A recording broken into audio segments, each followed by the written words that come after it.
నందు దేవుని బిడ్డలందరికీ శుభములు తెలియజేస్తూ ఉన్నాను. ఉదయకాలంలో మనకు ఆయుష్నిచ్చి ఆరోగ్యాన్ని ఇచ్చి ప్రభుని స్తుతించే భాగ్యాన్ని దయచేసిన దేవునికి స్తోత్రం కలుగును గాక. భూమి మీదనున్న జనులందరి దృష్టికి నేను మీకు ఖ్యాతిని మంచి పేరును తెప్పించును. అవును, నీకు మంచి పేరునిచ్చి ఉన్నతమైన స్థితిలో నిన్నుంచి ప్రజలందరి దృష్టిలో నిన్ను గండ్రాలుగాను చేయాలని నిర్దేశించిన దేవుడు నిత్యమైన కృపలో మిమ్మల్ని వర్ధిల్ల చేయునుగాక. ప్రార్థన. కృపగలిగిన మా తండ్రి, దయగలిగిన ప్రభా, నీకు వందనాలు చెల్లిస్తున్నాను. కాలంలో ఈ దినము నా ప్రభా ఎగ్జామ్ రాస్తున్నటువంటి బిడ్డలందరికీ నువ్వు తోడుగా ఉండి సహాయం చేయండి. రెండవదిగా వారి ఇంట్లో నుండి బయటకు వెళుతున్నప్పుడు, బయట నుండి ఇంటికి వస్తున్నప్పుడు కాపుదల భద్రతలో ఉంచు. వ్యాపారంలోను, ఉద్యోగంలోను, వ్యవసాయ పనుల్లోనూ నువ్వు తోడుగుండి సహాయం చేయి. అందరికీ మంచి ఆరోగ్యం అనుగ్రహించు.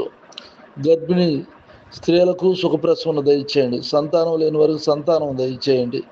అలాగే నా తోటి సేవకులైనటువంటి ప్రతి వారికి నువ్వు తోడుగా ఉండి మంచి ఆరోగ్యం ఇచ్చి పరిచర్యలను ఆశీర్వదించండి.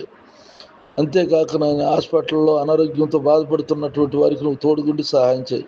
మేలుతో నింపమని యేసుక్రీస్తు పరిశుద్ధ నామములో ప్రార్థిస్తున్నాను తండ్రి. ఆమెన్. తండ్రి అయిన దేవుని దయ, ప్రభువైన యేసుక్రీస్తు వారి కృప, పరిశుద్ధాత్మకు సన్నిధి నిత్యం తోడై ఉండును గాక.